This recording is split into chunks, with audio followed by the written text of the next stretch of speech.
Good morning बच्चों।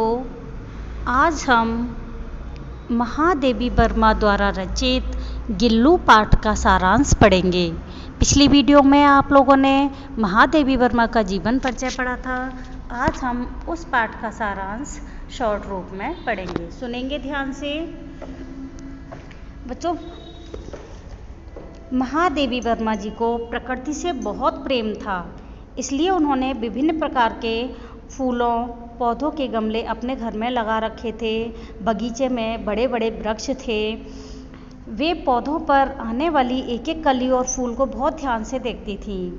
ऐसे ही एक दिन सोन जूही पर खिली हुई पीले कली को देखकर महादेवी वर्मा को उस नन्हे प्राणी गिल्लू की याद आ गई, जो इसी लता की हरियाली में छिप कर बैठता था।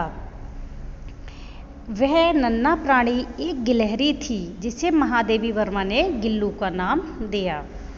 महादेवी वर्मा ने बहुत से पशु पक्षी पाले हुए थे, किंतु उनमें से सबसे छोटा जीव कौन था? गिल्लू। महादेवी वर्मा को वह अत्यंत प्रिय था। एक दिन उन्होंने देखा कि गमले के पास कौवे द्वारा घायल किया हुआ एक नन्हा प्राणी पड़ा हुआ है, जो एक गिलहरी का छोटा बच्चा था। महादेवी वर्मा ने दयावश उसको उठा लिया। उनको उस पक्षी पर दया आ गई और उन्होंने उसको उठा लिया। उसका इलाज करना शुरू कर दिया। रुई की बत्तियां बनाकर उसको दूध पिलाती थी और उसका पालन पोषण किया था।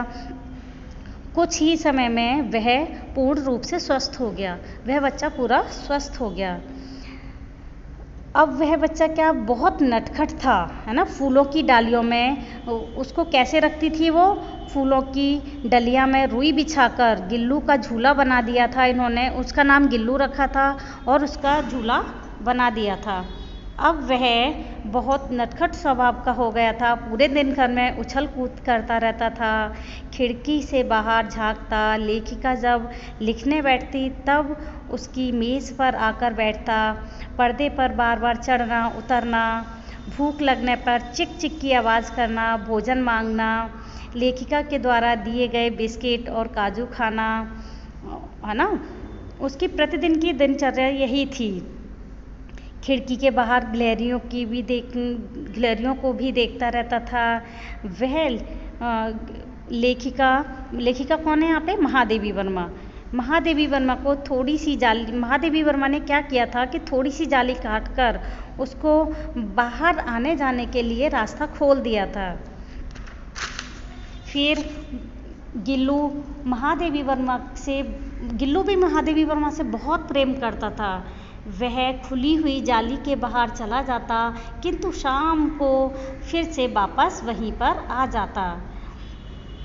जैसे ही महादेवी वर्मा कॉलेज से वापस लौटकर कमरे में जब जाती, कमरा खोलती थी अपना, वह तुरंत अंदर आकर उनके पैरों में पड़ जाता और उछलने कूदने लगता। कभी फूलदान में, कभी पत्तियों में, कभी पर्दों की चुन्नटों में छुपकर वह महादेवी वर्मा को चौंका देता था। यहाँ तक कि महादेवी वर्मा की थाली में से चावल का एक एक दाना उठाकर खा लेता था। जब एक बार महादेवी वर्मा को दुर्घटना हुई थी, उनका एक्सीडेंट हुआ था, तो वह हॉस्पिटल में चली गई थी। अस्पताल में रहना पड़ा था उनको। तब गिल्लू ने भी उनके विरह में, मतलब गिल्लू को भी बहुत दुख होता था, तो उसके विरह में मतलब उसके विरह में खाना पीना बहुत कम कर दिया था, क्योंकि लेखिका के लौटने पर उसके झूले में इकट्ठे हुए बहुत से काजू बिस्किट मिले थे। और महादेवी वर्मा के घर जब वो आ गई थी तो उनके तकिए के पास आकर, उनके सिरहाने पर आकर बैठ गया था और अपने नन्हे नन्हे पंजों से उनके सर को, उनके बालों को सहलाने लगा। महादेवी वर्मा को यह महसूस होता था कि कोई उनकी अच्छी देखभाल कर रहा है। गर्मी से बचने के लिए वह पानी की सुराही पर लेट जाता था। इसी प्रकार सर्दियों में भी महादेवी वर्मा के साथ ही वह रहता था। गिलहरी के जीवन की अवधि लगभग 2 वर्ष की होती है। इस प्रकार गिल्लू 2 वर्ष तक महादेवी वर्मा के साथ रहा और उसके जीवन का अंतिम समय भी आ पहुंचा। उस दिन उसने ना कुछ खाया, ना बाहर गया और ना ही रात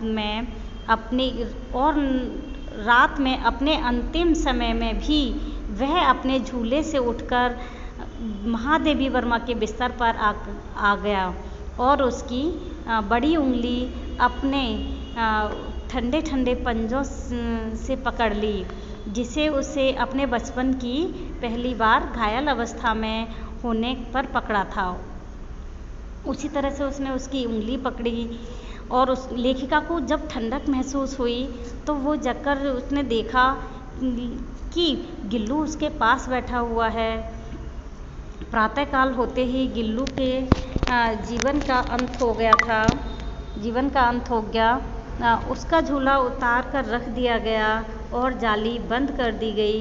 सोन जूही उसे सबसे अधिक प्रिय थी।